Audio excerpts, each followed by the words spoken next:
Acting is just plain pretend, but if we pretend that we are acting stop and really begin. Acting is real, but it's always faking. And never faking sense in more funny nights. Reality sucks, and so does acting.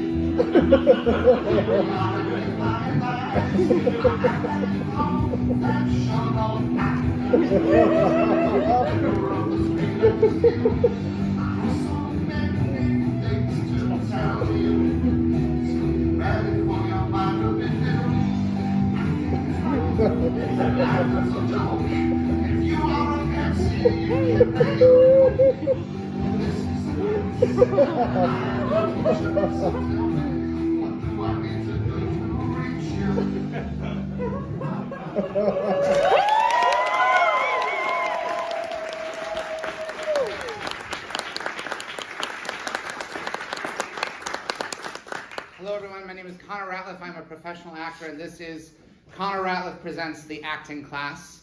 For the next 90 minutes, I'm going to be conveying to you as best I can what it means to act, what is good acting, what is bad acting, all the questions that are posed in the song that you just heard, and many more. I'd like to start out by inquiring of you, the audience, because we will be going to you occasionally to try to solicit some insights from you and to explore some of your journeys perhaps a bit. How many people here would identify as actors? By a show of hands, or an exclamation perhaps, we all have a different way of expressing it, just some way that I might know. So a smattering of applause and a yelp. Who here thinks I am not an actor? Woo! All right. There are a lot of people unaccounted for. And I'm not sure what that means. I'm not sure what to make of someone who is neither an actor nor a non-actor. Is there anyone who didn't raise their hand or make a noise in response to either of those questions? Yes. Oh, so many. I don't know. What was it about the third question that made you willing to play along? Right, the person on the aisle there. Yes. I previously acted, but I no longer act. Okay, so it had to do with, you don't know where in the timeline I'm firing about. So you previously have acted. Yes. A lot of times what happens when I have these classes, and I'm working through the communication problem of this initial basic question of the audience. Because frequently what happens is audience members who say I'm not an actor will then reveal that they are an actor. And I will feel betrayed by that. So you have acted before. Yes. But you quit acting? I got other jobs. You got other jobs. Yeah. You were acting professionally. No. Okay. As a young person. As a young in high school person. and college. Okay. And then I work in IT. Okay. So you never did it for money. You did it for fun. You did it because you enjoyed it. It was interesting to do. Exactly. Was there a point where you thought, maybe I should try to do this professionally? No, because I knew how much rent cost in Austin. Okay, so we're setting the scene. Austin, Texas. What is the age range? What was the first thing you ever acted in? A church play. A church play. Yeah. Did it have a title? Oh shit. It was like the... Terribly graphic title. Church play. My goodness. Oh shit. Actually, there's a lot of stories, particularly in the Old Testament, which that title is so... Oh shit, there's a bunch of frogs. Or a famine. But you may not remember the title. Do you remember what kind of play was it? It was a Christmas Around the World play, so every character was a version of Christmas in the world. All right, every character. Wow, that's an ambitious start. So what age were you? I think I was like 7, and I played the Toreador. That was like the Spanish. I don't know why that was Christmas. All right, so you played a Spanish Toreador. I can't see what ethnicity you are. I'm a white woman. All right. So this is problematic. But you were a child. You were cast in this role. It's not your fault. What era was this when you were 7 years old? What decade? Let's just place it roughly. This was 91. 91. The early 1990s. This is the tail end of the George H.W. Bush presidency. You were doing a production. The rest of the cast, I assume, were also 7-year-olds? Yeah. In which, how many children were in this play? Like 20 or 30? Jesus Christ. So 20 or 30. How long was the play? Is it a long play, a short It was play? like an hour tops because we didn't have much to say. We kind of gave our spiel about the holiday and then got the fuck out of there. So it's a series of monologues. Spoken by Christmas personified. And these characters, like, I want to dig down into what the character was you were playing. So you're a toreador from Spain, representing what Christmas is in Spain. Correct. But you weren't just, you were Christmas. That's the character, right? It's not like I'm a toreador here to speak to you about I Christmas. couldn't tell. I think I could have been like knowledgeable of Christmas. I think I'd met the Spanish saint. So just a Spaniard who knows about Christmas, who's been chosen to speak about it. All right, this is more literal than what I initially thought. We all play Christmas, an embodiment from a different place. Do you remember any of those facts that you regaled the audience with? I remember something about like putting candy in shoes. Candy and shoes. Yeah, but I don't know much. And Unless somebody else knows more about Spanish Christmas. That's all we need. We don't need to know anyone. Like, right now, if we had a scholar whose area of expertise was Spanish Christmas, I wouldn't wish to speak to them in this moment. I wish only to speak to you. So the production is literally dozens of children walking to center stage, should we say? Was it a lineup? It was in a church, so it was like on the pulpit. On the pulpit. So it's a sacred space. But any space can be transformed into theater. And there's no narrative to the play. It's a non-narrative play meant to convey information. Really an overwhelming message. Christmas is everywhere. Here's the proof. You realize it does feel a bit propagandistic to me. That's not necessarily a bad thing, but you have these children who are being brought forward one after another to say, I am Christmas. So if it was Canadian Christmas, perhaps a Mountie, you'd say, I'm from Canada, and I'm going to tell you about Christmas. How long do you think you spoke for? 2-3 minutes, not long. That's a long time. 2 or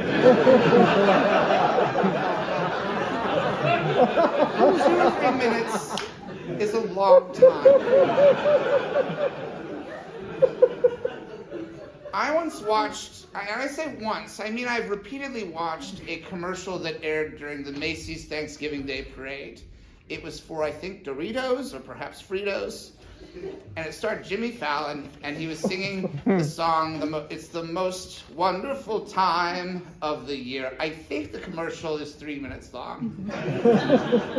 But it's the longest thing I've ever seen.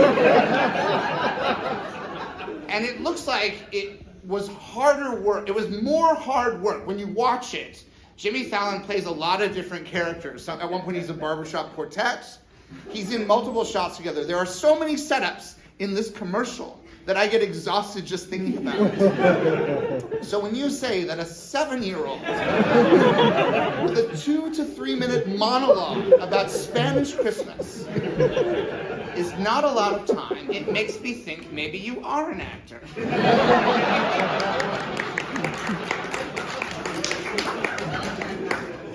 Because if I were to ask most people to get up on stage, you've got 2 or 3 minutes, talk about Spanish Christmas or any other topic, about a minute and a half into it, it would start to feel like, oh, this is, I don't have any, I'm starting to, it's very impressive. How was your performance? Do you remember feeling good about it? It felt pretty good. I had the outfit was amazing. My grandma made it for me by hand. So I had like it was a black and gold toreador outfit with the cape, with like the red cape. So I felt very stylish. Yeah. Did you feel that gave you an advantage over the 20 to 30 other children? Some really shitty Dutch kids that just didn't represent.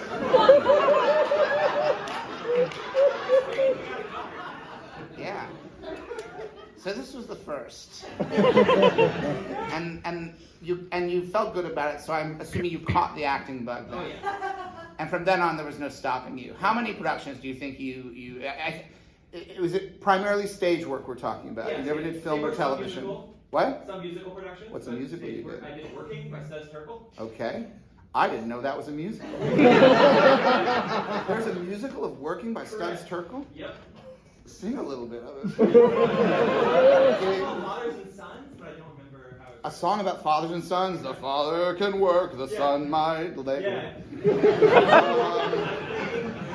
I've never seen it. I don't know if that's what the song is like. Is that a highlight when you were in Working? Well, that one I wrecked the motorcycle, so I couldn't do the dancing, which made me happy because I don't like dancing. You wrecked a motorcycle in reality. I wrecked a motorcycle in reality. That's not the plot of Working. A character who wrecks the motorcycle on the way to work. In the parking lot during rehearsal, I was trying to wheelie over some things, and I wrecked it, and I tore up my knees, and I couldn't dance. So I was just sitting for a lot of musical. Yeah. I like that story. My condolences for what happened. Yeah. But I'm still having trouble detaching from my notion. I'm building in my head a notion of what Working, the musical by Studs is. I know a fair amount about musical theater. Yeah. This is a blind spot. I only auditioned to beat my sort of nemesis, who was this very like choir.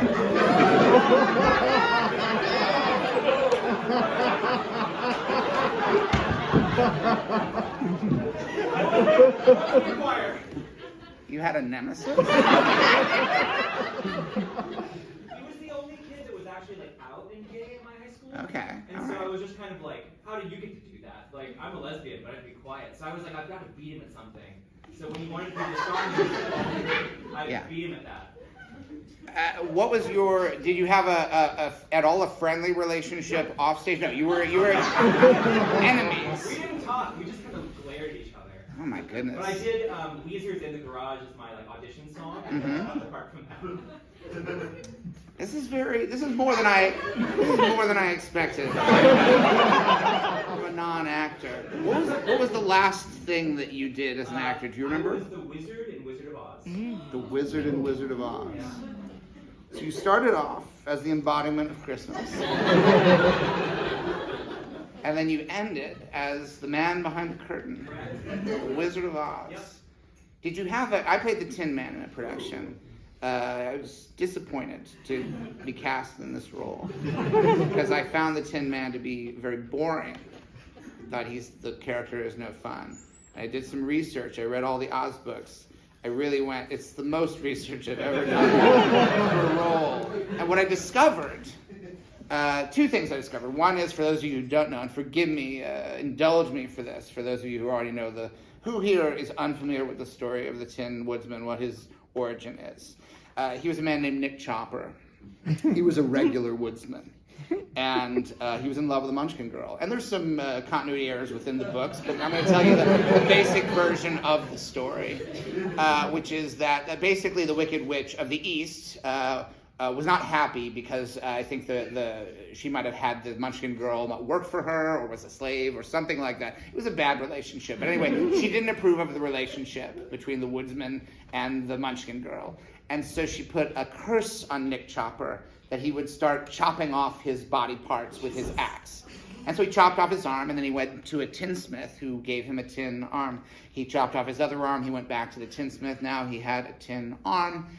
The same with the legs, his head, his torso. He chopped everything, and he would always go get it replaced at the tinsmith until there was nothing left of him. And that is why he no longer had a heart. And that's why he could no longer feel love. He wasn't in love with her anymore. So when we meet the Tin Woodsman, he has a tragic backstory. It's not just, oh, if I only had a heart. No, it's like I was cursed because someone didn't approve societally of this relationship. And then I dismembered myself until I was gone. And a quick addendum to this story, after he gets the heart, he goes back to the girl that he loved. and she's already involved with someone else. This character's name is CRpTAC, and he is partially made up of the dismembered body parts. I know, right? What I learned from doing all this research is that ultimately subtext will only carry you so far. I don't believe that anyone in the audience of the early 1990s Jefferson City, Missouri CRpTAC Children's Theater Company Wizard of Oz production really knew how much my Tin Man had suffered. Because the lines in the musical, they just say what they say. It's the same in every one. It's just the basics. How was your portrayal of the wizard? What did you bring to the wizard? I brought strep throat.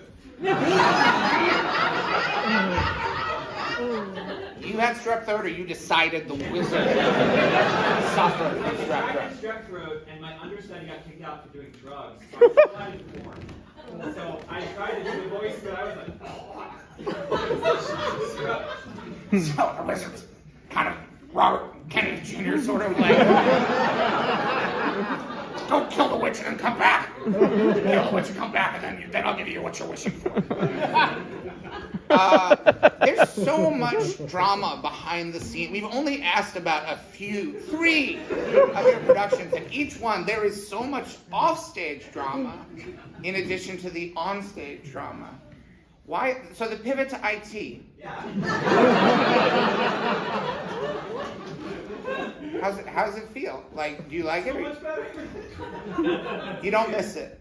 I miss it, but I manage people now, so I get to act every time I talk to each one of the people I talk to. Everybody needs a different manager, so I get to become a different manager for each one of them. My God, yeah. All the world's a stage. Taking it to heart. Taking it to heart. How interesting, how interesting.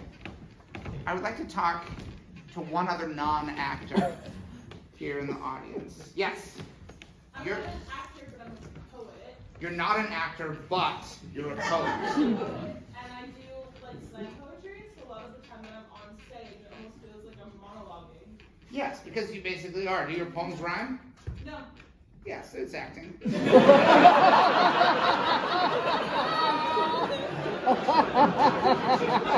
that it wouldn't be. You can rhyme and act. There's just something about it. It's like, yeah, that's it. You're performing, and you're getting into a zone. I'm competing for points.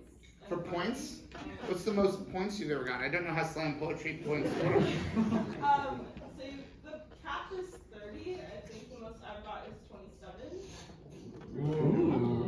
Why is the cap 30? You take 5 random people from the audience. It's poetry. Why would there be... You have the bottom and the top, and you average the middle, so you're only going on 3.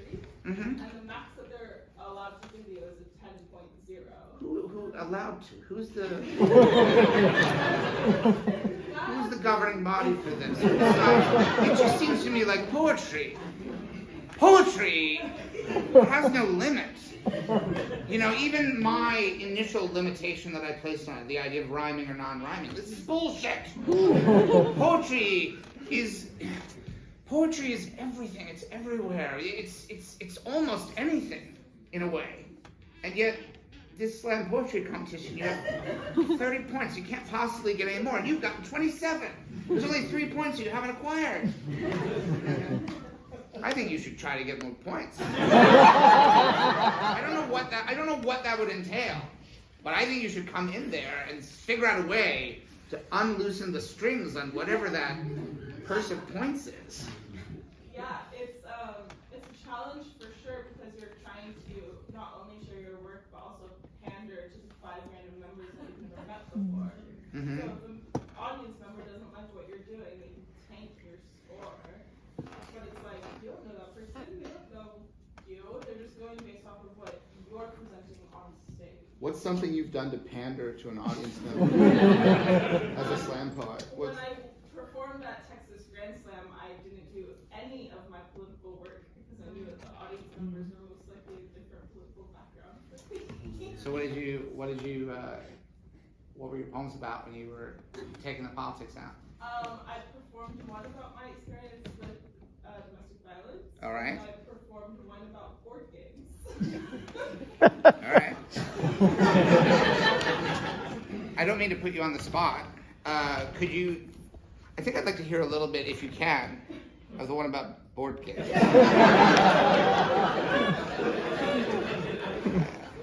It's just that I just somehow feel like I'll be able to have more fun. I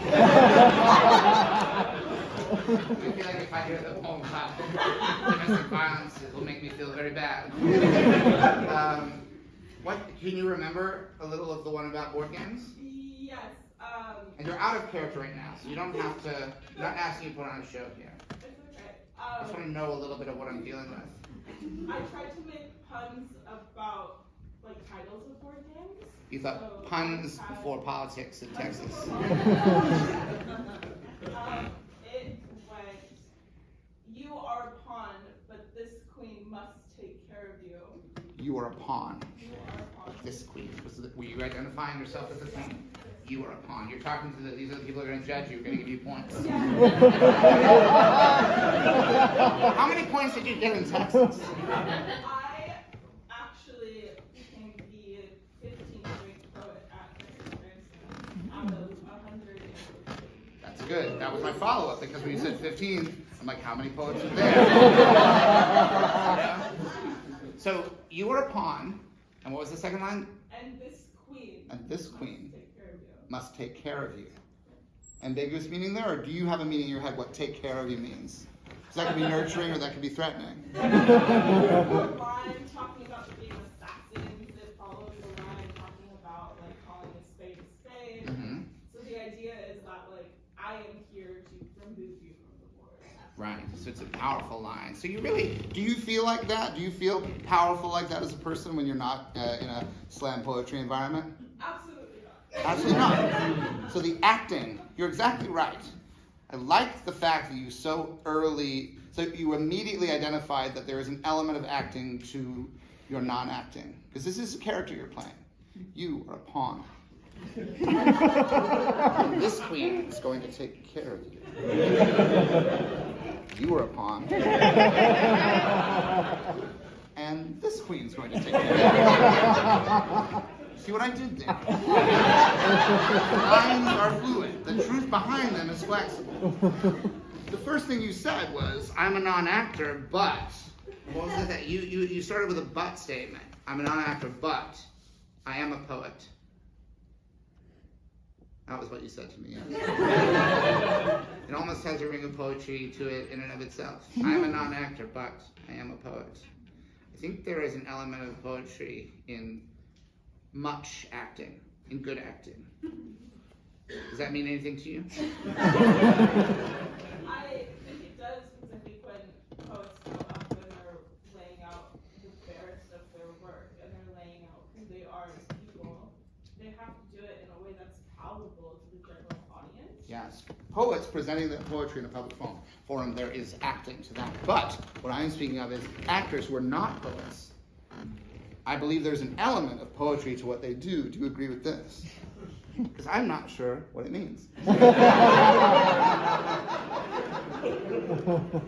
I said it because it felt like the kind of thing that someone talking about acting would say, which is that great acting has a degree of poetry to it. I don't know what that means. I'm just talking the way that people who do this kind of thing. That's the thing that they say. And I can feel it as I said it. I'm like, yeah, everybody here on some level buys this. The ones who are skeptical are like waiting for me to explain it. But like, I'm going to guess 50 to 90% of the people in here, when I said, with great acting, there is an element of poetry to it. I don't know. Maybe there is. I don't know.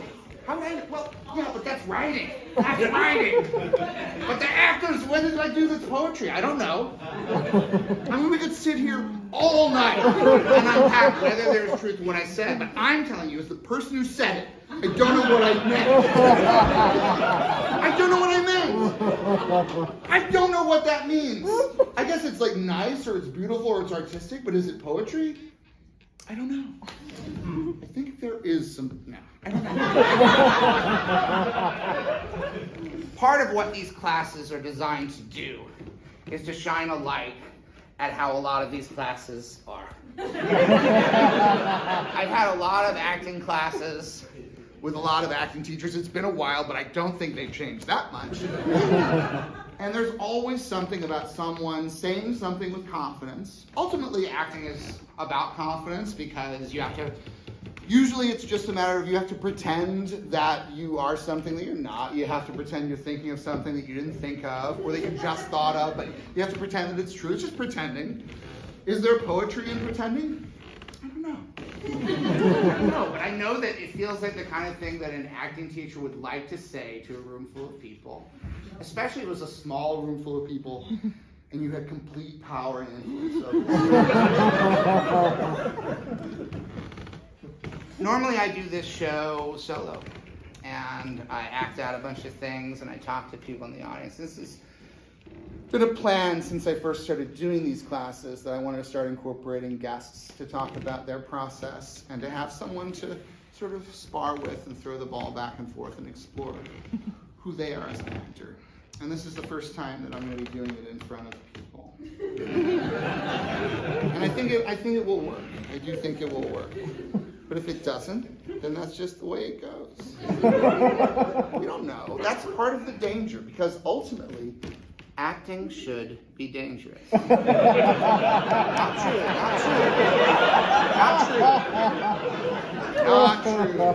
Acting should not be dangerous. Acting should be safe. It's not that important. If you take an acting class, be very careful. There are a lot of good acting classes, but there are a lot of bad ones. The bad ones often are taught by very good actors, and they will say things to you that are not true, and you will believe them because they say them so well. I'm going to bring out my guest. He's a good friend. We've acted together a lot, but we haven't really talked in the way that we're going to talk tonight. I've never really, we've talked about acting, we've talked about things we've done, but I'm really going to try to do something new and fresh. We haven't done a lot of pre-gaming for this.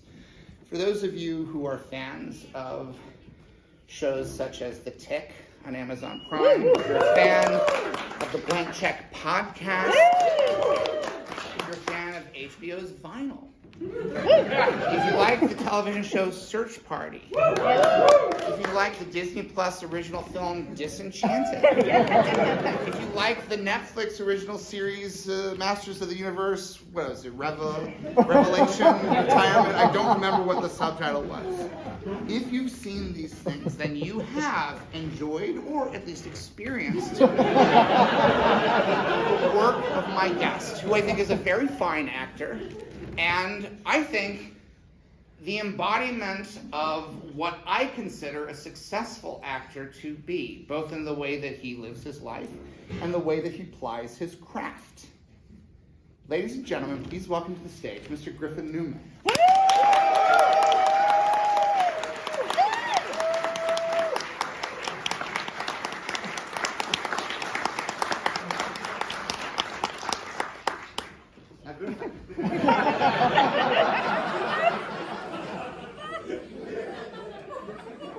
I placed these chairs beside the stage because I didn't want them in the way. Sure. That's a pretty deep distance.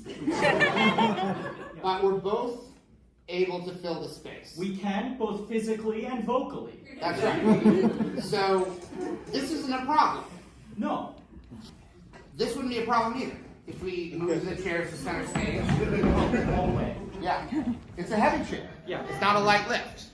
You weren't expecting how heavy these chairs would be. I know because I placed them. Sure. So I prepared for it. An actor prepares. Stanislavski, who wrote a whole book called that. Can I talk about, I know you're not prompting me, but I just feel the need to say this. It sparked it in me. Yeah. May I talk about my preparation for a moment? Sure. Actors have different pre-show rituals. Yeah. What you just did is what we're going to talk about? I would like to. Yeah. I feel like it's very relevant to this moment. Okay. I like to hydrate a lot, That's both good. in terms of sort of like lubrication of, you know, the instrument, but also in terms of, I guess there's a little bit of, it's somewhere to put the nervous energy and do something productive. And you're a nervous person. I am. Refresh yourself. And so I was drinking water right up until you introduced me. And somewhere in between the time when you came out and started the show and when you introduced me, I remembered that they told us before the show not to use the bathroom while the show was happening because it's very loud. And I, basically from the moment you walked out on stage, realized that I needed to use the bathroom. So I'm back there and I'm trying to prepare myself and center myself, but then I'm also sort of trying to think, not to pre-plan what's going to go on here. Right. But I go, am I going to go out there and act like I don't need to use the bathroom? Is that in and of itself an interesting opportunity to teach something about acting? Right. But then I said to myself, we didn't pregame this. Yeah. I went, I don't know what Connor's going to want from me. I should be a blank slate. I shouldn't come in with this preloaded aspect of my character. Right? Yeah. Being someone who needs to pee, playing someone who doesn't need to pee. So I just, not to hijack this, but I thought of a kind of interesting acting exercise. Okay. What if I go to the bathroom right now?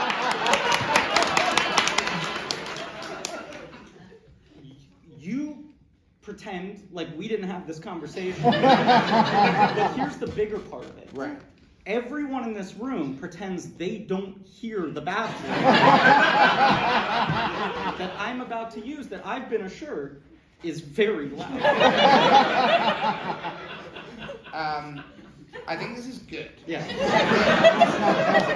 Just to summarize, you have to go to the bathroom. You didn't because you left it too late, and then you realized, Yeah. It It would disrupt the show. right. You didn't want to do Unless that. we Unless made it's it part of the show. I've talked to a couple of audience members. I heard the poet. The poet. Yeah. And The wizard. and the IT wizard. The IT wizard. I think we're gonna find an opportunity for this to happen. Great. Okay, we're gonna find it organic. We're gonna find it organically. Yeah. I need you to give me a realistic clock on this. I need to know how long we got here. This is great. Okay.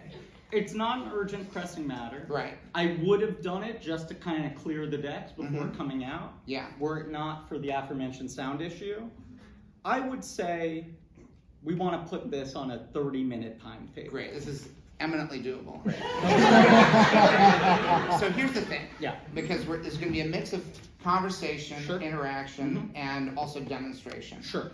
I think ultimately the goal is here, and we're letting you in on this. All right? The goal is that we're going to look for an opportunity when we're in demonstration mode. Look for a realistic opportunity where it feels like not you, Griffin, Yeah. the guest on my show, the professional actor that I'm talking to as the host of the show, as the teacher of the class. Griffin's not going to use the bathroom because Griffin has been told it'll disrupt the show, it's too loud. But whatever character we might end up playing in a demonstration isn't doing the show. Right. They might have They're a living in very the world. good reason. And so we take what was a problem, a practical consideration that seems completely unfixable in a way, and instead we create theater. It's very Meisner in a way. Elaborate on this. You know, people say something is very Meisner, Yeah. and I don't know what they mean. I vaguely recall reading some stuff about Meisner during the period of my life when I cared about things like that. And I know that it's a lot of like, hey, that's your shoe. No, that's your shoe. That's your shoe. That's your shoe. No, that's your shoe. The repetition, Yeah, I think, is right. a big part of it. I think a big part of it, and transparently, I'm not someone who studied this at all. I think a big part of it is this sort of, you don't do something until you actually feel that the reaction has been justified. Right. Honestly, right? So part of the repetition is you get out of your head from saying the line the way you practice it, and you start to say it in a way that is actually responding to your environment, so the way the other person said the same line back to you. You don't say your line until you feel like you have no choice but to say your line. How do you learn how to act? How did you learn how to act? No, I'm not.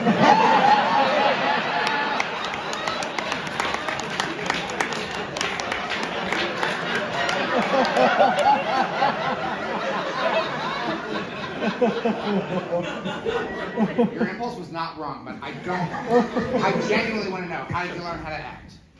It's a good question. I mean, I feel like Because you're not a Meisner guy.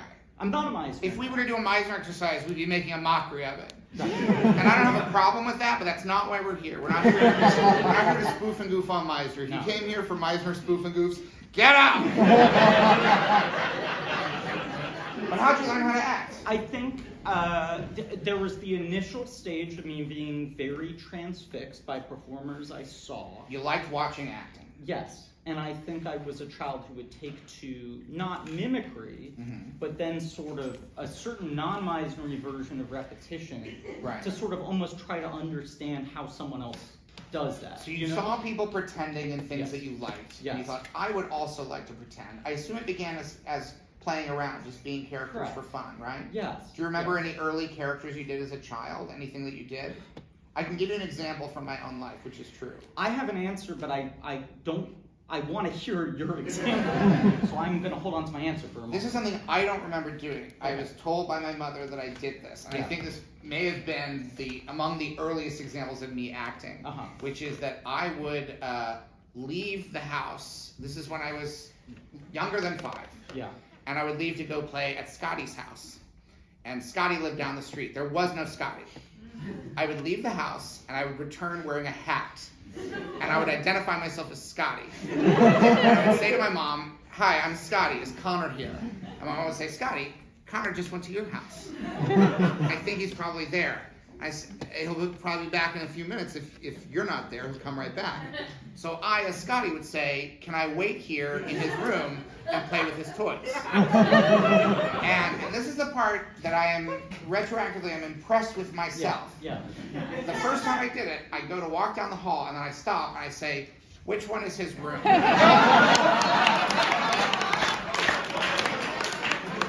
And she tells me where, and I go to the room. I play with the toys for an hour. Then I leave, and I say, I guess he's not coming back. I have to go home. I would leave. Then I would return a couple of minutes later without the hat. And I would say, Scotty wasn't home, so I went to his room and played with his toys. This is acting. I was lucky to have a parent who was willing to indulge this. She knew, this is a child doing theater.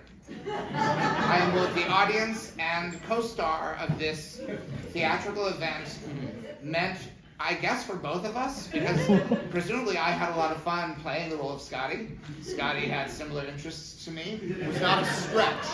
Scotty wore a hat, I didn't. What is your example of an early acting endeavor? Well, once again, I do have an answer. I would like to, before I get to that, dig into several things you just said and ask a couple follow-up questions, if I may. That's not what this show is, but that's okay. No, I'm saying, we don't know what this show is. We don't know what this show is. Maybe the show is that the guests also ask me things. I don't mind. I'm interested to hear what you're going to ask. You had told me that story before. Yes. You started it, I went, I remember this. Yes. It hits the era specifically. I'm a 49-year-old man.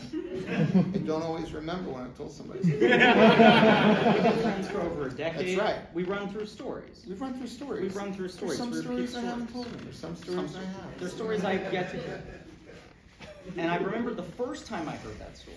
Oh God, I've told it more than once. I thought to myself, this explains a lot about Connor. It is, if one was making a biopic about me, you could see it being the cold this would be like, maybe this is the thing we use. It's the one thing we see of him as a kid. Or it's a major flashback somewhere in the second or third act. That's right. Right? A revelatory I flashback. put on a hat. I remember.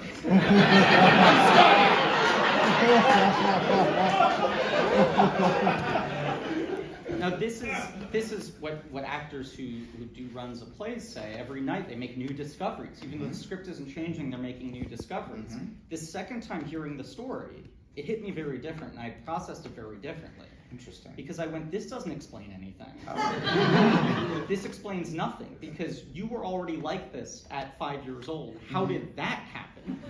This story is already into the era where everything is kind of set. Right. You know? And at least a year was just rolling around. Yes. Like we can knock out year one. Right. I don't think anything that we can really understand Yeah. in terms of what we're talking about Yes. happens in that first year. There are 4 years in there though that are interesting. I feel like I had similar. I will say I used to do characters to annoy my brother. I would come up with characters that irritated him in a kind of primal way. Just Yes. something about them. He did not believe I was these other characters, but he really didn't like them. And if I committed to one, I wouldn't back down until it really reached a fever pitch. And the worst of these characters I had, I called the character. This is diabolical. Yeah. And the way you would know the character was arriving was he would announce himself by saying his name. And the character never really had a well-defined, I don't even say backstory, a sort of well-defined present story, front story. He was really just kind of a vibe and an energy. Interesting. And then it would be a reactive thing. He would get motivated off of things my brother would say. All right. Yeah, but he'd come in kind of a blank slate other than announcing himself. What was your brother like as a child? My brother was very different. I mean, so I would watch these things very obsessively and then like go to bathroom mirror and try to like practice it and go like, can I do that? Do I have that energy? How did they get there? The voice, that sort of stuff. And then would like really want to talk about it and be very analytical. My brother was very physical, and he was a very sports-oriented kid. Right. And he was not very verbal, not in any sort of like developmental progress way, but he just didn't. Did he ever get physically violent with the character? All the time. This was kind of the key to our dynamic, was the character would never touch him. But the character basically, the end of the character's time would basically be demarcated by a punch. That would be, it was a little like Showtime at the Apollo, saying until your time was done. When I got punched in the face, the character was over. That was the final performance of the character? No, character was performed many times. I'm saying that would end. That was every that would end that individual performance. Yes. Ended with a punch in the face. That was kind of the curve. What age range would you say the character? When was the last time you did the character? Really long time. Okay. How long ago? I would put a year on it. Guesstimating. I won't hold you to it. Let's just place it. Pre 9/11. Just a handy. It's just a useful demarcation. I swear to you, the second before you said that, my thought was, have you done the character since 9/11? He set that as the benchmark of, let's first just try to establish the Rio Grande line. My guess is that... He was a 90s guy, the character. I want to say 2002. I think there was almost a post 9/11, maybe the character now more than ever. Do we need the character to keep our Early story Gulf alive? War II, the Right. character. And then I think by like 2002, 2003, there was a sense of like, you know what, the character should have stayed in the 90s. He's outstayed his welcome. Yeah. It's time for him to basically retire. Yeah. Do you have a memory of you have a memory of the final character performance? No, I don't. This is the thing. It was. I think there was kind of a very slow fade out. I don't think there was a real formal retirement. I want to meet the character. Yeah. But I don't want to be your brother. Okay. Who's someone else that you think the character would meet? Like, who's somebody? Let's figure this out. Yeah. And then I want to meet him, and I can't promise you that I won't. I mean, here's the thing. I'm not gonna hurt him. I'm not gonna really hurt you. No, I trust you. How do you feel about the character returning? Are you scared at all? It's just, I'll be honest, it feels a little vulnerable, and I'm just trying to re-access it. Yeah. I have a very visceral memory, but it's like it hasn't come out of. Did the character, when the character was interacting, what's your brother's name? James, when he was young, we mostly called him Jamesy. Jamesy? Jamesy, yeah. And the character only ever met him? Well, no, the character would meet other people, but he really kind of focused in on my brother. Okay, would the character tell Jamesy about other people that he'd met? Would he ever, like...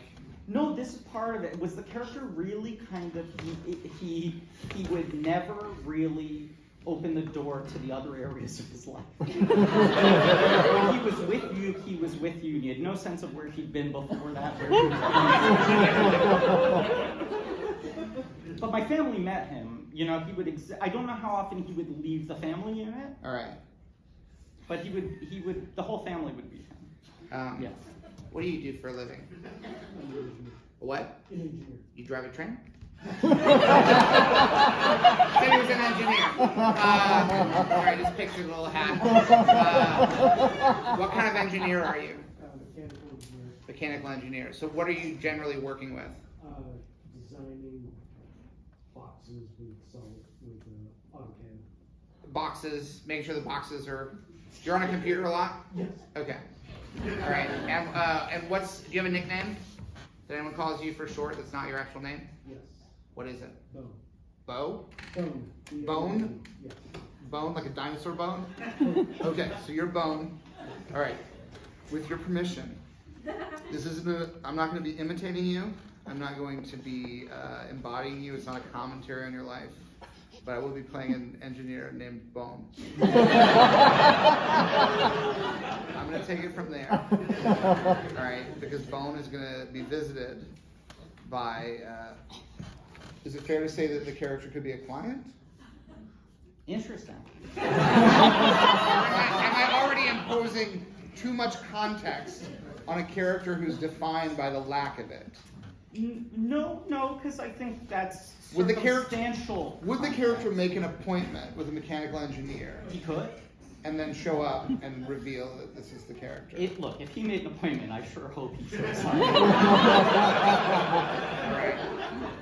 It would not speak very highly of his character. All right. I'm just going to be working. Okay. Hold on, I'm going to take this.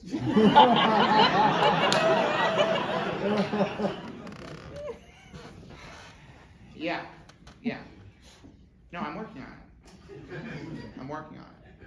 Yeah, it'll be ready when it's ready. These boxes don't mechanically engineer themselves. Okay? Just don't rush me, all right? I want to do good work for you, but I can't have you calling me every 5 minutes. I'll call you at end of business day, all right? And I'll give you an update, and I'll email you again, all right? But just, here, piece of advice, just turn off your phone for 90 minutes, and I'll get the work done, okay? All right. Okay, all right, thank you. Bye-bye.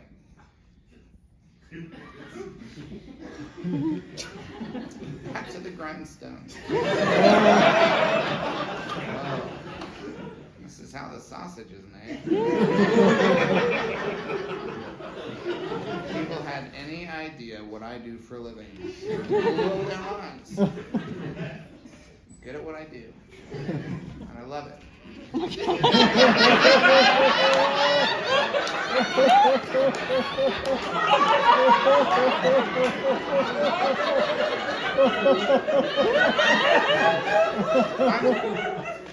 I'm sorry, I did.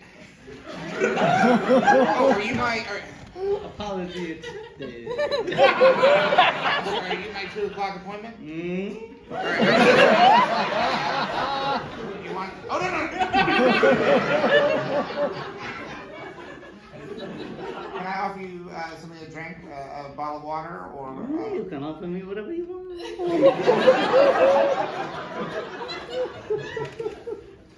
All right. You're Mr. Jameson, yes? You're not Mr. Jameson?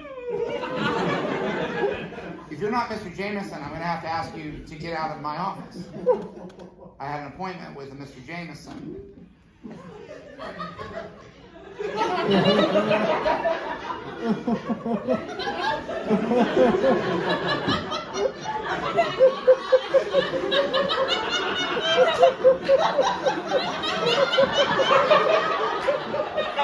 You're not Mr. Jameson, please. I'm asking you to... Are you Mr. Jameson? Can I see some identification?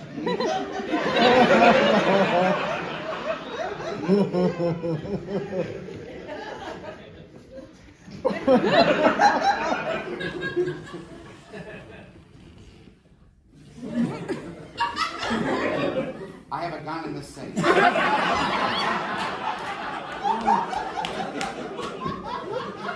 I'm sorry.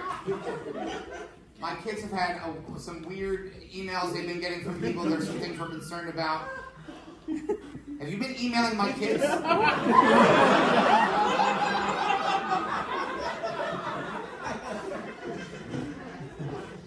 Buddy, I'm not joking around here.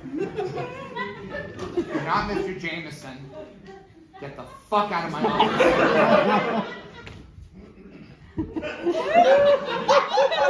I'm gonna call the police. I'm seriously, yeah, I'm gonna call the police. I'm gonna call the police.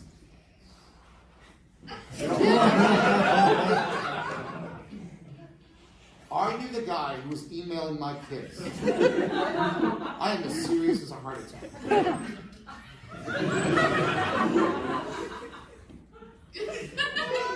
Can you talk? Tell me who you are! I feel like you're asking two different questions of me. I'm asking several questions. You're not answering any of them. I did answer the one about if I could talk, which was answered earlier. What is your name?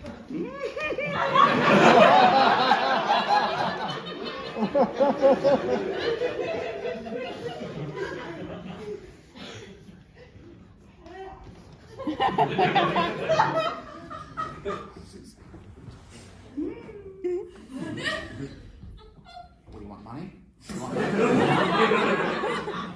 Listen, if you're down on your luck, here's $20. Here's $100.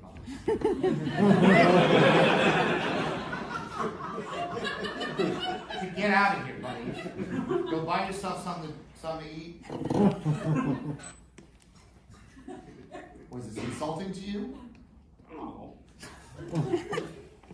What's your deal?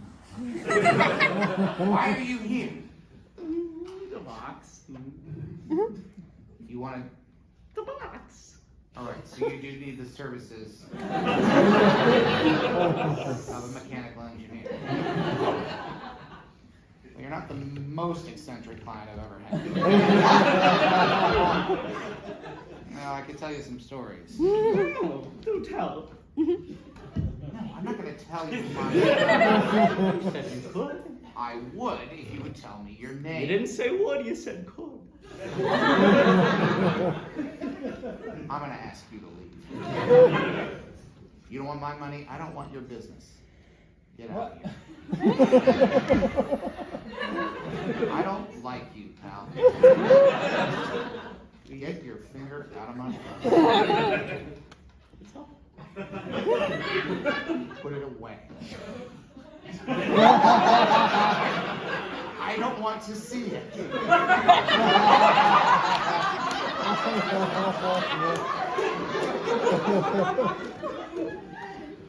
I'm going to count to 3. Hold on. You said you were going to ask me to leave.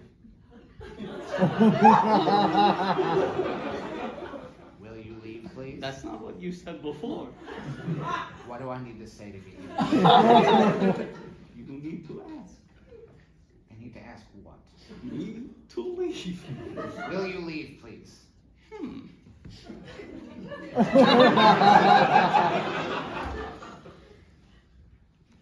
I think I will not. I'm not joking around. But you asked if I will, and I don't think I will. This is my office. You are not welcome here. You didn't ask me to leave. I'm You telling asked you. if I thought I'm telling you. I would. I'm telling you. I don't want to beat the shit out of you. I don't want to do that. But if I have to, I do not think you will.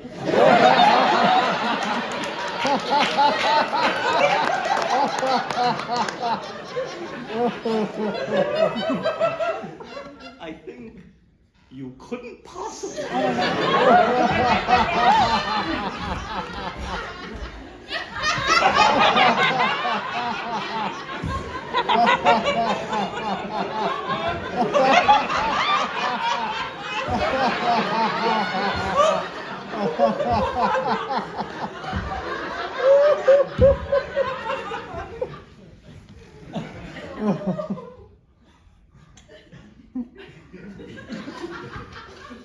How did that feel for you?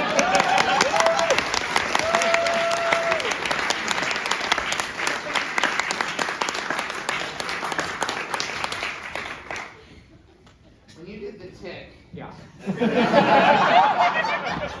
come on, got closer. Come on, closer. When you did the tick, you were number 2 on the call sheet? I was number 2. Yeah. Pretty high up. You ever been number 1 on the call sheet? The call sheet, those of you who aren't in business, so basically, you get a rundown when you're filming something, and there's an order, and usually the star is number 1 on the call sheet. And it very much is, like, you know sort of where you are in the pecking order on a production by where you are on the call sheet. And you were the second lead on the show, because the show is The Tick. Yeah. Although by some interpretations, you're the main protagonist. Well, this is what I was going to say. The call sheet is meant to be a purely logistical thing. Yeah. But there's stats. There's status. There's stats. Now, It's unavoidable in an artistic, professional industry that ego is going to play a part. So things that are meant to be pragmatic inevitably take Yes. on layers of status. in theory, Yes. it is supposed to be a clinical exercise in which they do the math on Yeah. who will be working the most days. Yeah. And if there are multiple people working the same days, the most shots, the most scenes, what Yeah. have you. And then it's purely prioritized based on that, just the hard math of who is going to be called upon the most. So you have these numbers that become easier to handle, and you can prioritize things, and that's all it is. But then actors will get touchy if they feel like, I am supposed to be the big star on this, even if another character is perhaps working more than me. And so you will have instances where the call sheet is warped to satiate the ego of an actor. I heard of a show that had 2 leads, and there was a balance of one actor had done more TV, but in lead parts, and the other person was a bit of a movie star, which especially 10 plus years ago was seen as a higher status, but had played supporting parts in movies. Right. And they couldn't settle who was the bigger name going into the show. Right. And there was a call sheet battle with both actors' representation, demanding that their actor be number 1, and they couldn't get either person to budge. So they said, what about 1A and 1B? But who's 1A? Exactly. And who's 1B? So then the argument extended for another week or 2, and the only way to settle it was that show had 2 number 1s, which defeats the purpose. Because basically the reason the call sheet exists is that someone can say on a walkie-talkie, Number 1 is headed to set, correct. etc. And they would say that, and no one would have any idea what they were doing. That was a 50-50 draw. So on the tick, I think my character was a little bit more, for this version of the Tick, the protagonist, who the stories were being driven by. And I want to say I worked a little bit more in terms of days and hours than Peter Serafinowicz, who played the Tick. A lot of that was his costume was very complicated and expensive, and they had to be strategic about when they used him. I was easier to use. Easier to film a scene. You were just playing a normal human. Most of the time, you're not in a superhero costume. And even my costume, when it was on, was less cumbersome and restrictive. Things had motors and required a lot more time to get him in and out of and whatever. But I think on a show called The Tick, it is kind of unfathomable to not have the person playing the titular role be number one on the call sheet. Yeah. Which is not So even... you didn't put up a fight. It wouldn't even be like a conversation, right? It wouldn't. But sometimes people on set would be like, you're number one on the call sheet, right? Not to like needle me. Yeah. They'd make a genuinely reference wanna to be know. like number one coming, and I'd be like, Yeah. I'm number two. And they'd go, oh, huh. And they'll be like, hey, don't be so hard on yourself. Right. Yeah. Yeah. I think I've been number one, but on small things. Right. Where it feels like, if you're number one, if I was ever, I don't think I've ever been number one on a call sheet. If I was, I think I would actually take it not as a, hey, I'm number one now, but like, oh, the status of this whole production. Like, we're in a very small pond. Yeah. I'm the big fish? Oh, okay. I think I feel that way, and I also think, I'll say this, and I don't think I've ever crystallized this until this moment. Not only did I not have any issue being number two on the Tick, but I think it would have been harder for me to manage the stress of feeling like I was literally your number one. This show rests on you. Right. I think there was a part of me that was able to compartmentalize this when I got the show, and it was a dream, but it also suddenly became like, this is very overwhelming. This is more work and more of a project resting on my shoulders than I've ever had. I think there was a sense of, I'm not number one. You know, this is a heavy workload, but that's a heavy weighs the crown kind of situation. Yes. Yeah. And it made the project feel a little more legitimate to me. Peter Serafinowicz is a great actor. He's above me. Oh, okay, this is a high quality project, you know? What's the most intense work you've ever done for a role? In terms of preparing, in terms of getting yourself into the headspace, what's an example of acting where like, I worked so hard, I did this thing, I did something that was like so intense for this character. Have you ever gotten really intense? Yeah, for The Tick, when I read the pilot, and it kept changing a lot, and it took, I want to say, at least 2 months, if not 3, for me to get the role. It was a process that kept being drawn out because I think they were very resistant to... Wow. There was a, if we want to get into this. Yes, we do. There was a real feeling of, they wanted to try to get a big name to play the Tick, but it's also a really difficult role because the person has to be like over 6 feet tall by like a good margin. The size and the silhouette of the two characters is really important and needs to have comedic chops, but be built like a superhero and all these things. So it was like a very narrow margin, and I think they didn't want to cast Arthur before they cast the Tick. Right. But they kept struggling to find someone who literally fit like the shape of the Tick. So there was an early point where I was sort of, by a lot of people who worked on the show, selected as, we like him, he's our choice.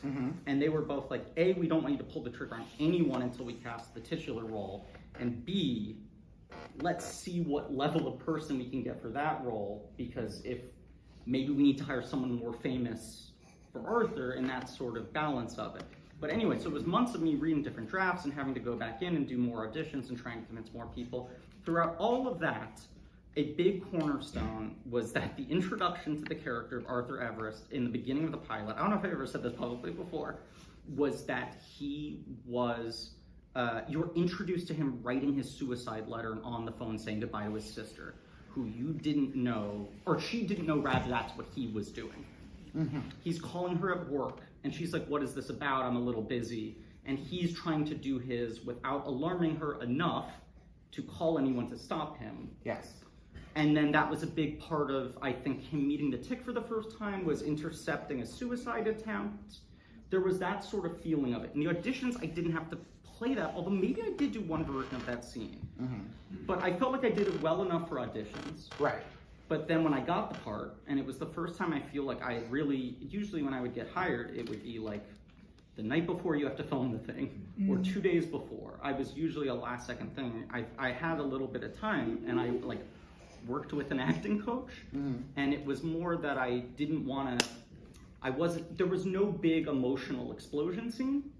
There was not some scene where I need to break down crying or be like shivering or whatever. It was, I wanted to find a way to get that in me deeply enough that I could carry it there and not feel the need to play it, but in a way that also felt manageable and could be sustained. And especially because it was like, this is a pilot, we want to be able to build a whole character off of this and whatever. So I worked on that a lot. And then a week before filming, they cut that entire aspect. I think they got really worried, understandably, that it was a little too heavy to start the show, and the character had a history of dealing with different mental illnesses and had been institutionalized, and they said we can still sort of have that backpinning without there literally being, I mean, there was like a physical will prop that I own.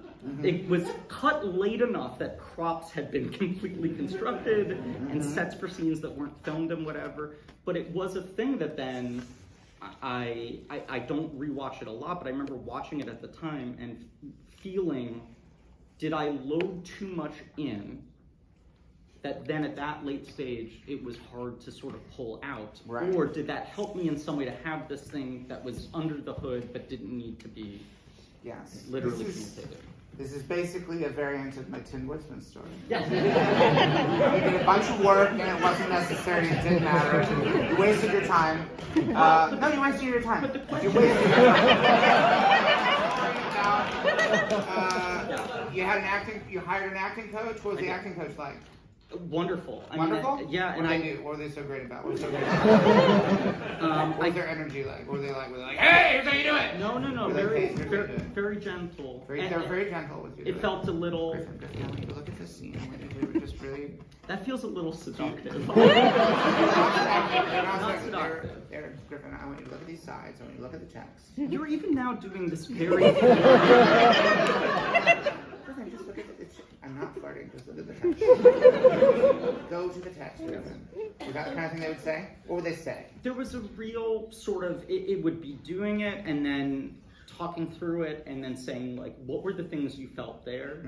You know? Yeah, but not flirty. They weren't flirty. I feel like I was seeing a bit of this. Yeah. Kind of. I remember them making certain connections in the text that I had not thought of before, but a lot of it was just sort of like, I feel like she was very process-based. I didn't know it was a woman. I played it as a woman. Did you know that? I got a little bit. There was certain little. But I didn't know. brush That was a strokes. choice I made. Yes. But I feel like she was very much about helping actors get to a place where they were connecting to the feeling they Griffin, wanted. You're not there yet. achieve. We're going to get you there. Yes. This is the energy. We're going to get you there. Don't worry. I think it was take the pressure off the idea of getting there. Yeah. It's not about the destination, Griffin. Be here. Be here. Yes. Present. Yes. You're going to play Arthur. Yes. Arthur is in a bad place. Yes. You need to get to that place. Yeah. You don't have to stay there forever. Right? That's the beginning. That's the beginning of this journey. You need to be able to I need to build the muscle to get in there quicker. You're being her too right now, right? You're being her I'm trying to be me. I thought you were Okay, wanting me to be. I didn't know. Yeah, no, I don't want to miser it. I don't want to miser it. I don't want to miser it. You don't want to. I don't want to miser it. You don't want to miser it. I don't want to miser it. So we're both her. Yeah. Did she ever find out that this part didn't happen? Did you have contact with her after you did all this preparation? Yes. What did she say when she saw that it was just like, wow, the work that we did, Griffin? Did you There. just throw it in the garbage? It wasn't. You beat her too. Okay. You beat her too.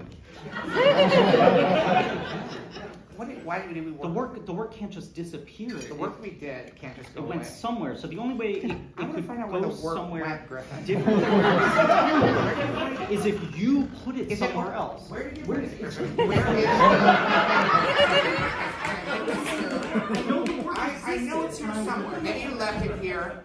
Griffin, I'm fairly Did certain. you misplace the work, or Griffin, was the work placed it's a somewhere simple else question, within Griffin. the Griffin Where item? did you Begging put me it? to tell me That we did!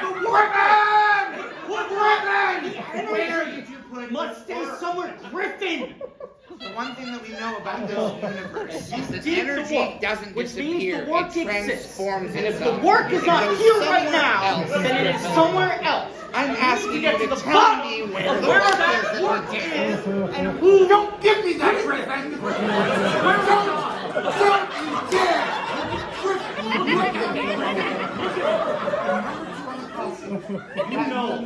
You know where that fucking work is. Don't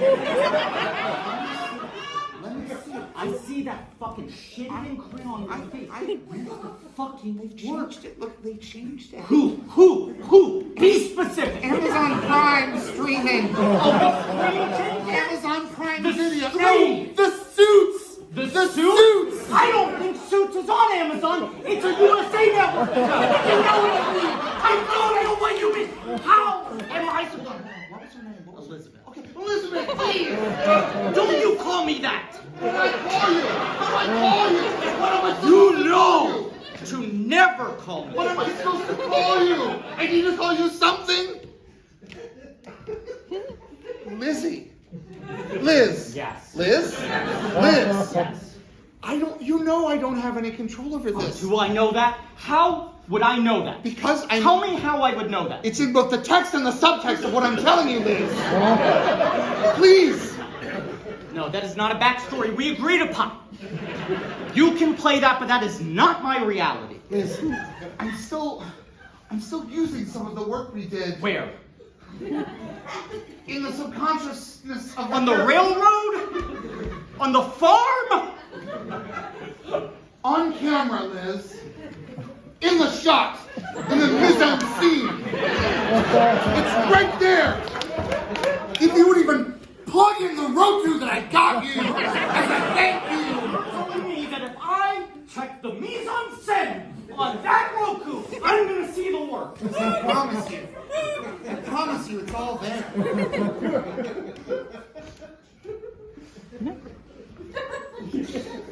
I mean, you're going to need to download. It doesn't come with Apple. You have to have. You said the work was all here. So I am gonna plug this in Liz, let me talk you through the USB port. Let me talk you through And I the am setup. dying to see the work. Okay. I cannot wait to see this work. Liz, an actor prepares, yes? Never call me that. Liz. Never. Listen.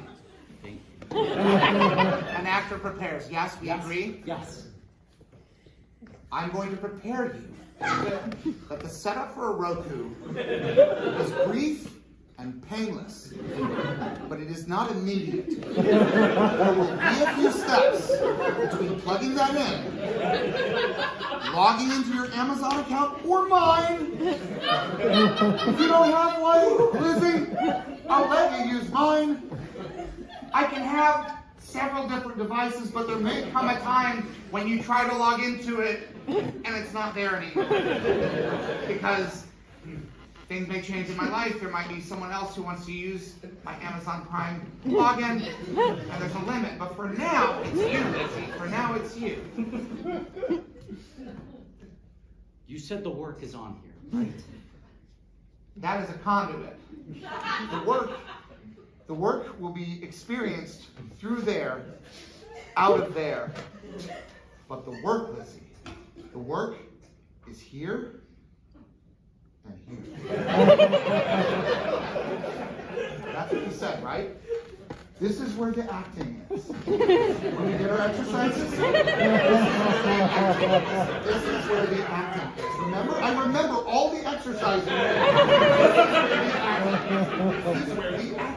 This is where the acting is. This is where the acting is. This is where the acting is. This is where the acting is. This is where the acting is. This is where the acting is. This is where the acting is. This is where the acting is. This is where the acting is.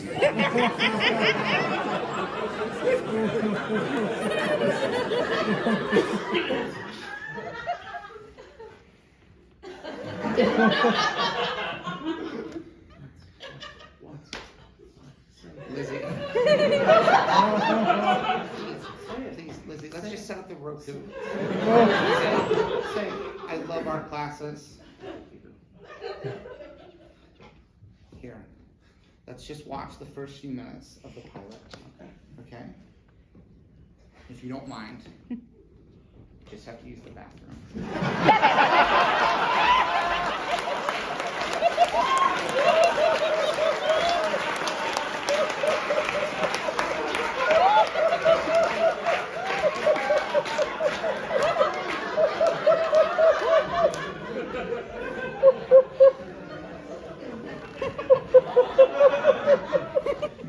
A little unprofessional, if you ask me. Or is it an act of the consummate professional? We're back in the show, Griffin. Oh, wow. The scene is over. Oh, okay. Griffin, I have to confess something to you. This morning, when you woke up, we were staying in an Airbnb about an hour away. Correct? That sounds about right. And you came into the room, and you weren't wearing your glasses. And I had my iPad propped up on the table, and I had AirPods in. And you asked me what I was watching. And what did I say? You said none of your business?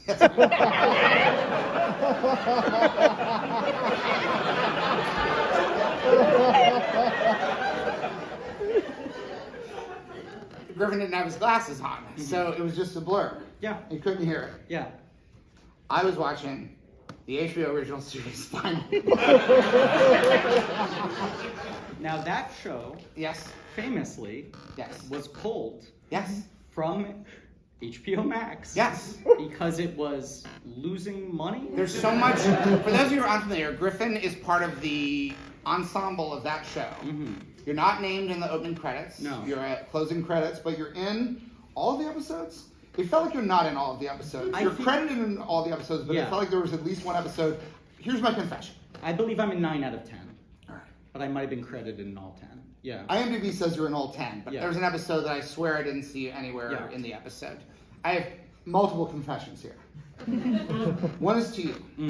My goal before this show tonight was to watch all 10 episodes of HBO's Vinyl so I could be conversant in the work that Griffin did on the show. I only made it to episode 5, not because of anything other than I'm bad at managing my time, and January 2025 has been a stressful month. And the show Vinyl was not helping. No. It was not a show that was helping to lower my stress levels. There was no point. For those of you who haven't seen it, HBO's Vinyl is a show produced by Martin Scorsese and Mick Jagger, and it is about how hard it is to make records in the 1970s. Yes, in New York especially City. if you're not a musician. Yes, it's about very unhappy people running a record label. Yes. And in the spoilers for HBO's Vinyl. In the first episode, the main character, who is a record executive, both participates in a murder and is in a building that collapses in the middle of a rock and roll concert. Yes. And then the story just gets more stressful from there. He's a high functioning cocaine addict. Yes. He's having many affairs. Yes. The business is It's fraught. It's fraught. It's fraught. Yeah.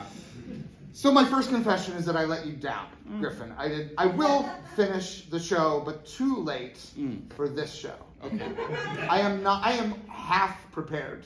I don't know what journey your character goes on in the next 5 episodes, and frankly, I can't wait to find out.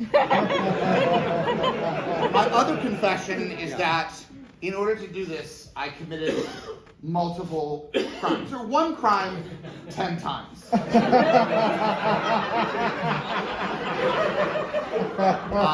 The show is no longer on Max, what we call the streaming version of HBO, home box office. Because presumably there are so many songs on it, and the viewership, I think, is not enough to justify the massive amounts of money it must cost to keep the show streaming. I think the level of justification you just came up with is more thought than anyone put into the decision. Yeah. So the way I acquired it, I needed it fast, and I decided I needed it free. And so I torrented the show, and then I uploaded all of the episodes to YouTube so that I could watch it conveniently and the files wouldn't take up space on my device. Here's the fun hack. So actually, no. The same crime, 2 crimes, 10 times each. 20 crimes. Let's call it 20 crimes, Your Honor.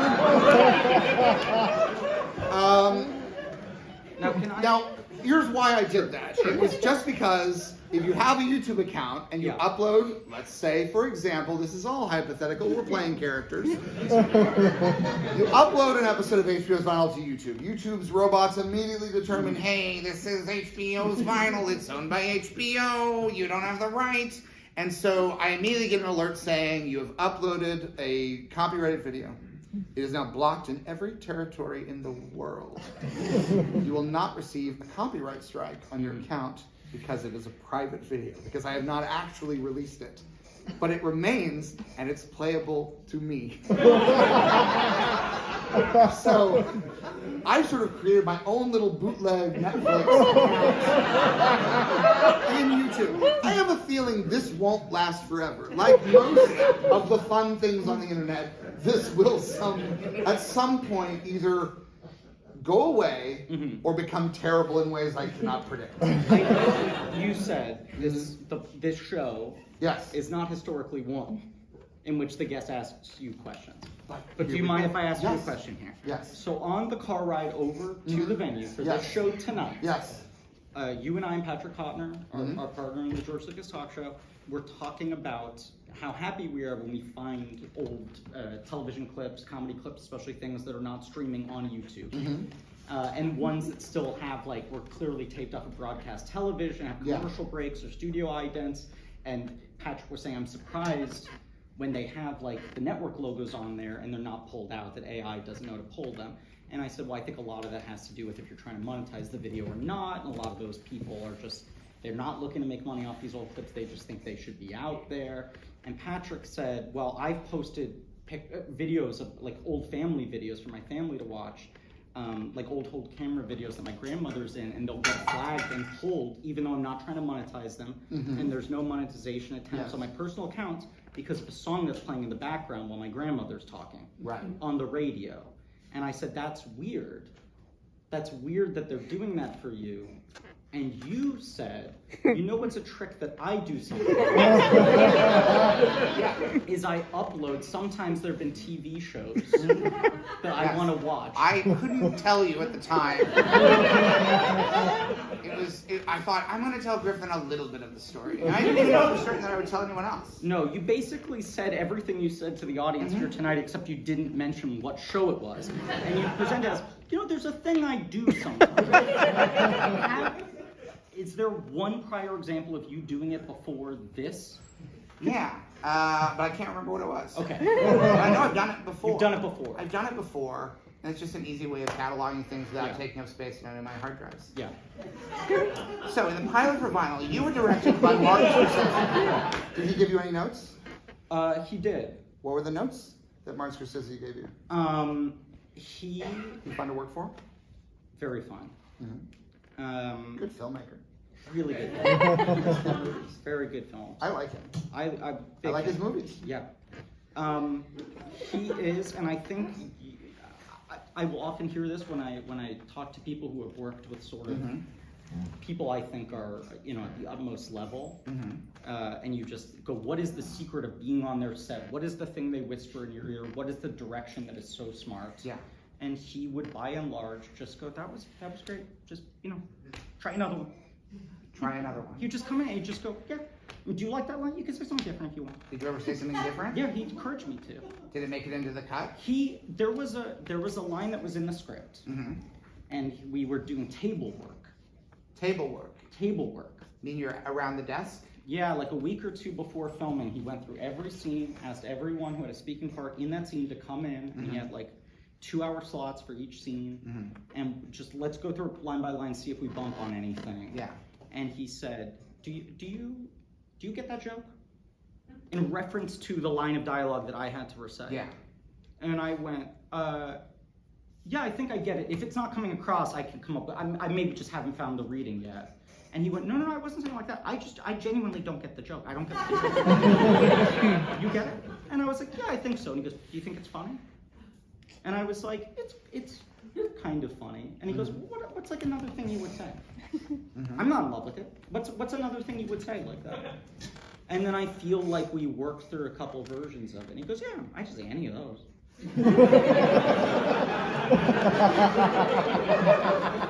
It's good. You and Marty were collaborating. Yeah.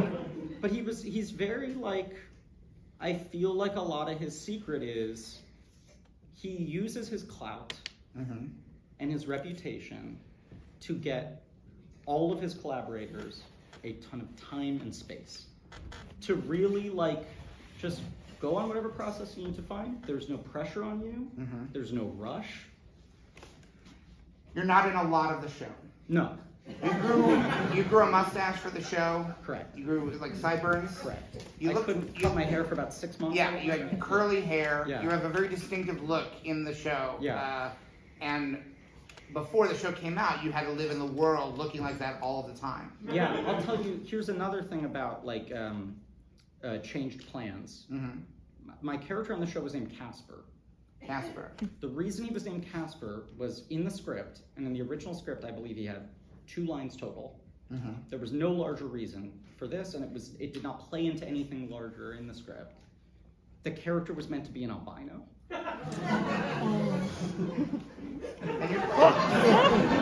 And you're not a million miles. No. And it was a thing where I had read for a different role on the show. Right. And they said, I think we're circling someone for that, but can we bring you back in? Do you want to take a look at Casper? Right. And do you think that's funny? Is that like you get it? You like get the joke? I got it. If only you had been able to have that conversation in the naming of the character. Yes. You could have been named anything you wanted. I could have. You could have come up with some alts, Yes. and Marty would have been fine with it, because I doubt he was in love with that joke. I think when I was in conversation, it seemed like I was maybe going to be offered this role, and the role was very small, but it was sort of maybe. He works in the office, so who knows what could Who happen. knows what could. Ultimately, not much happened, but they then offered me the part, and I was very excited. And I whenever I had my first meetings with like hair and makeup and costume and everything, I went. So I assume the albino thing was just moved past. And they were like, oh no, I guess it is a conversation about whether or not we're gonna dye you. It wouldn't have been a skin thing, but I'd grown out all this hair, Yeah, and the they were gonna, sidelines like, and the bleach mustache. it. They would have had to bleach everything. Yeah. They would have had to bleach my eyelashes, my eyebrows. Yeah. Yeah. And in theory, maintain that on a regular basis. And I said, I assumed once I got offered the role that the notion was move past albino. Right. That you didn't want the role to be albino. And they said, it came down to you and an albino guy. Which I assumed if I was reading that they had moved past that and said, well, it's just a funny. And then when I heard that, I said, I really don't want to be a fake albino guy on a TV show. Right, when there is another person in the world who was like, I almost had that part, and now that guy, they're dyeing his mustache, his hair. What would you have done if they had said, we really like this for you, Yeah. we really want it to happen? Do you think you would have had the strength of will This is a show for Yeah. HBO, which makes the highest of quality prestige dramas. Yeah. If they had said to you, we are going to do this, Mick Jagger wants it, Marty Scorsese wants it, we're going to die you, would you have done that? If they had said that to me, I would have. Yeah. Right, but when I was in the conversations, and I would say, do you get the sense that people feel very strongly about this? If we're having this conversation on this level, and we mutually decide that we don't need to die, Right. is anyone going to be upset? Because if it's our decision to make, Then I'm going to let's- strongly say no. Let's not have me do that. But if it has to be run up the chain, and the top of the chain says they want it, then I'm not probably going to be able to push it. In the remaining 5 episodes of HBO's Vinyl, which I will watch. But I want to space them out because I really binged those first 5. Yeah. Does your character get a storyline? No. Okay. Is there anything that you really wanted your character to do? Yes. Okay. Yeah. I am going to be in the. Who's the main character's name? I don't remember his name. The Bobby Cannavale character. Yes. That's a really good question. It wasn't Jimmy. Yeah, I don't remember. It might have They been say it Jimmy. a lot. Yeah. Is You it watched something- it very recently. Yeah, I know. Is it a scene that you could do with him? I'm going to let you do one last scene with that character. Okay. All right? And Yeah. you can do whatever you want to do with that character. Okay? Okay. This is your chance. Okay. All right, we're gonna wrap this up in a nice little bow. Yeah. All right. Okay. So, first, get the fuck out of my office. Jesus Christ.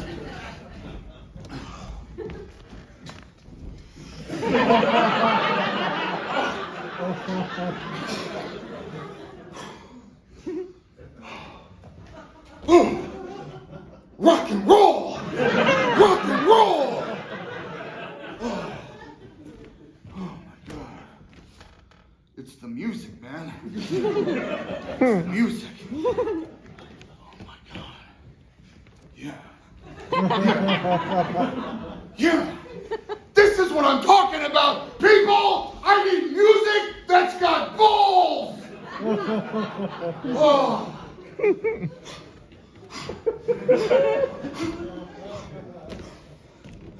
Gina, I want them signed. I want the frisky balls signed tomorrow. I want that. I don't want to hear it. Bring them in. Make it happen. It's New York City. It's rock and roll, baby. It's rock and roll. Detective who?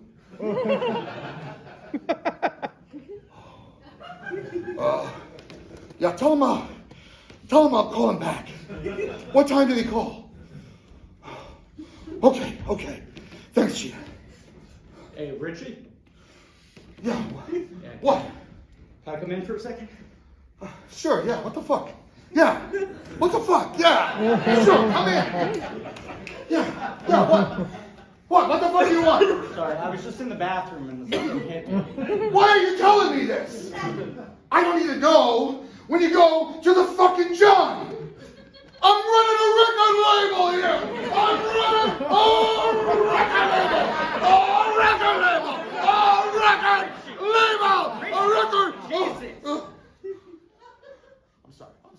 I'm sorry. What did you want? No, anything. What did you want? I was just gonna say, I think I maybe should get the nasty bits. I think Jamie is fucking everything up, and they're an exciting prospective client, and so I think you should pass them over to me. You? Me. Okay, yeah.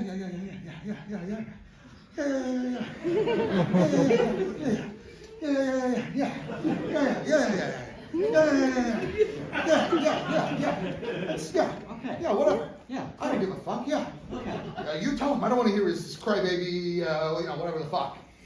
Okay? Okay. You tell him. Okay. But yeah. I'm talking about Jamie. Yeah. Blonde girl. Oh, fuck!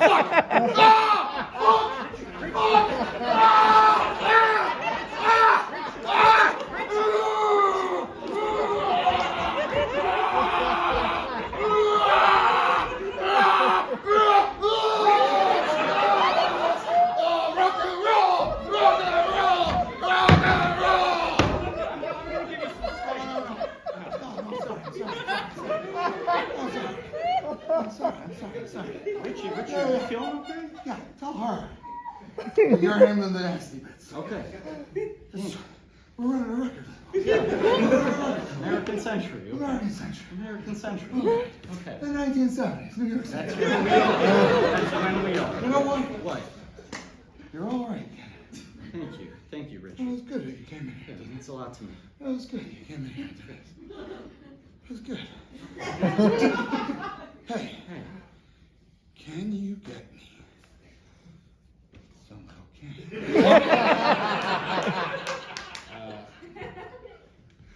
Thank you. Thanks. Okay. Casper. Casper. Yeah.